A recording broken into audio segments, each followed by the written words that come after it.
Bonjour, bienvenue dans cette première vidéo d'une série consacrée au désarmement. Dans cette série, il y aura d'abord une première partie avec des vidéos vraiment purement techniques en statique. Et puis par la suite, je vous présenterai quelques vidéos avec des éléments de méthodologie pour apprendre à positionner ça dans le mouvement. Euh, L'objectif, c'est pas forcément d'être exhaustif, mais de vous donner une bonne vision globale de ce qui est possible de faire en désarmement, en simple bâton contre simple bâton.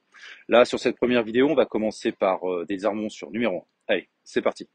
Donc, au niveau des armements, ce qu'on peut avoir d'abord, c'est sur les numéros 1. Je peux soit bloquer pointe en haut, soit bloquer pointe en bas, mais au final, on peut faire la même chose. Les premiers désarmements qu'on va avoir, ça va être des désarmements qui vont consister surtout à faire des frappes. D'accord? Donc sur les frappes au niveau de la main, on peut avoir les frappes avec le bâton tel quel, on peut avoir les frappes en pugnot, on peut également avoir des frappes en brossé au niveau de la main. Tout ça, c'est la même chose. Donc sur un numéro 1, voilà, on peut même en cumuler pour pouvoir désarmer. Ça, c'est un premier secteur. Vous pouvez bien évidemment frapper sur la main, mais vous pouvez également venir. Alors à chaque fois, ce que je vais faire systématiquement, c'est que je vais venir contrôler la deuxième main ou contrôler au niveau des côtes avant de venir chercher, d'accord? Donc là, ici, je vais contrôler. Là, ce que je fais, c'est que je monte son bâton et je viens frapper son avant-bras. L'idée, c'est que vous voyez son avant-bras soit en torsion comme ceci. Vous voyez, là, je veux retrouver avec un angle. Donc du coup, son bras se retrouve en torsion. Donc en fait, j'ai quasiment déjà un désarmement. Et donc là, la frappe vient en complément. Là, sur cette frappe, je vais avoir plusieurs possibilités. La première possibilité, c'est juste une frappe. Je suis ici, là, bam, je frappe l'avant-bras. Je peux également, j'ai raté ma frappe pour une raison X ou Y, je peux également pousser. Ou alors, je peux également le faire avec l'avant-bras. Tout ça, c'est le même désarmement, c'est le même principe. C'est juste que, bah voilà, j'ai différentes possibilités. Là, ce qui est vraiment important, comme souvent, c'est déstructurer pour venir frapper.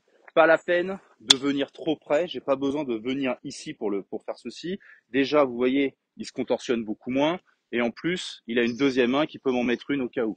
Donc là, en fait, ici, voilà. Ce qui peut se produire, c'est que pour une raison X ou Y, je me retrouve dans une distance plus courte. Donc là, je monte et là, je vais venir ici, vous voyez, avec mon avant-bras. Bien évidemment, du coup, je vais utiliser mon bâton, alors soit pour le frapper, soit pour en partie me couvrir. Je peux venir frapper la main, je peux venir frapper au niveau de la tempe. Donc ça, c'est effectivement le premier secteur. Ensuite, en deuxième secteur, à peu près la même chose. Quand il va m'attaquer, je vais pouvoir venir, vous voyez, donc toujours pareil, toujours le même système. Je monte sa main. Et là, ce que je vais faire, c'est que je vais pouvoir venir crocheter son pugnot avec mon bâton. Bien évidemment, certains viendront frapper avant de revenir chercher. Là, l'idée, c'est toujours la même chose. Vous voyez, exactement le même mode de fonctionnement, la même, la même torsion au niveau du poignet. Je peux frapper en pique visage. Je viens chercher au niveau du pugnot et je tire. Et si ça résiste, j'en mets une. Là, ça résiste ou non, ça va arrêter de résister. Ça, c'est voilà, ça c'est l'idée de base. Je peux également faire exactement la même technique, mais avec mon propre pugnot.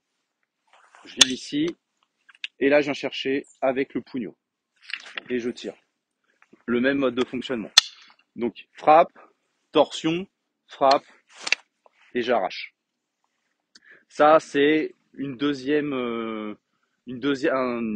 type de possibilité, mais on est toujours en gros, on est toujours là-dessus. C'est ça c'est ça le secret de ce secteur-là. On a également le snake.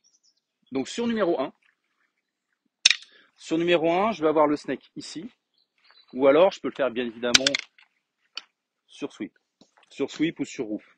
C'est le même principe. Donc là, j'avance la main et je vais venir mettre la main pareil entre son bâton et son avant-bras. Je vais enrouler et je monte. Pareil, toujours extension. Et là, on revient sur une technique qu'on a déjà faite, qui est juste en frappe avant-bras. Ça, c'est une technique qu'on peut faire ici, mais du coup, on peut également la faire sur un snake. On peut également le faire effectivement sur le snake en roof block. Moi, je le préfère en roof block parce que là, je vais pouvoir contrôler tout de suite ce qui se passe. Ça, c'est le principe du snake. Snake, on va le montrer aussi de l'autre côté. Donc sur numéro 1. Donc là, vous voyez, je suis ici, j'ai contrôlé. Là, au lieu de venir chercher le bâton, au lieu de venir chercher sur la main, je vais juste passer ma main entre son avant-bras et ici. Là, je frappe les côtes pour pour remettre un peu son bras en hyper extension. Et là, je vais pouvoir faire chercher ce genre de truc. Ça, c'est des choses qu'on va pouvoir retrouver pas mal en espadadaga. Il y a des techniques où en fait là derrière, il va venir piquer, etc. Clairement, moi, sur des sparring, ça m'est déjà arrivé de sortir ce genre de truc. Parce que on se protège et finalement, on a une opportunité de venir chercher ce genre de truc. Donc ça marche vraiment pas mal. Donc ça, c'était le snake.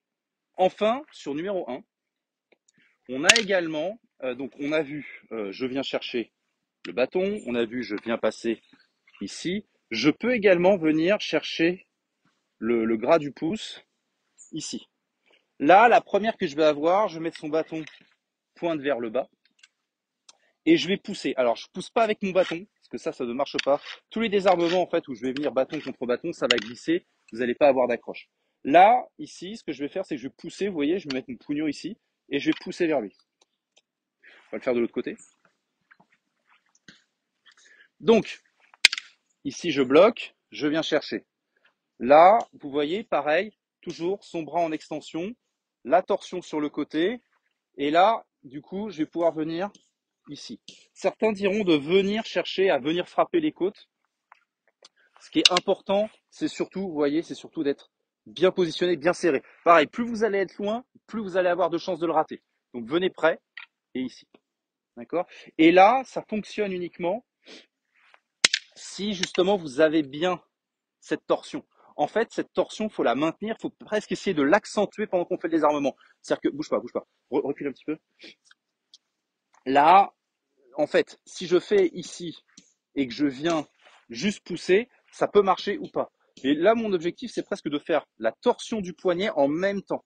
Vous voyez, je fais les deux mouvements. Comme souvent, en fait, c'est les deux mouvements, l'un dans un sens, l'un dans l'autre, qui vont faire que le désarmement va fonctionner. Donc, quand je suis ici, je contrôle. Et là, vous voyez, j'accentue dans ce sens-là. Et de l'autre, je désarme. Et là, vous avez plus de chances que ça fonctionne. Sur cette même entrée, on va pouvoir en faire plein.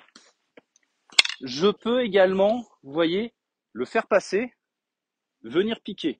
Et là, en fait, derrière, vous avez une multitude d'angles possibles.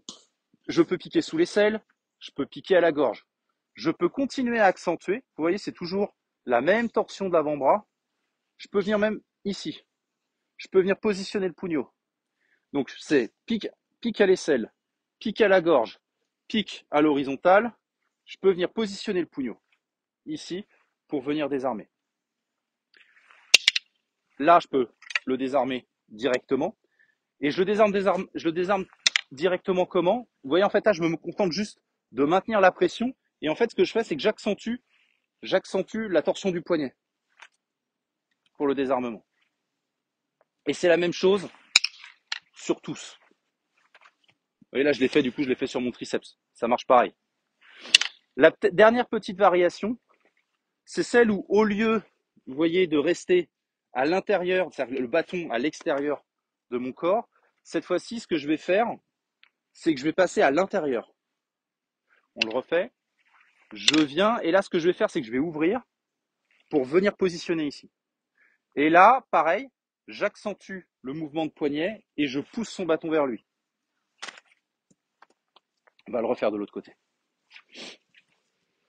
Donc le premier, c'était juste ici, donc j'accentue le mouvement de poignet et je pousse sur le bâton.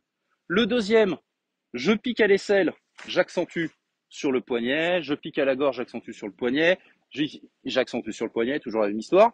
Là, petite variation qui a son importance, c'est la partie où je positionne le pougneau, parce que là, ça me donne vraiment un appui et plus de force pour faire la technique. Et le dernier, donc vous voyez, le premier, j'étais à l'intérieur. Le dernier, je suis à l'extérieur. Là, je pourrais même, vous voyez, accentuer le mouvement et frapper le bâton. C'est aussi quelque chose qui peut se faire. Donc, ici, et là. Ou alors, le dernier, cette fois-ci, je viens positionner mon pougnot, enfin l'avant-bras sur son bâton. Pareil, accentuer le mouvement de poignet et vu. Donc toute cette série-là, le secret, c'est vraiment le mouvement de poignet. Que ce soit sur celle-ci, sur là, sur là, sur là, sur là. Si vous n'avez pas ce mouvement de poignet, ça ne pourra pas marcher. Si vous l'avez, il fonctionne à peu près tous. C'est fluide. Voilà, j'espère que ça vous a plu. C'était une première vidéo sur le numéro 1. Il y en aura encore une autre pour un autre secteur. Mais la prochaine fois, on va faire surtout des désarmements sur des numéros 2. En attendant, à vous de jouer.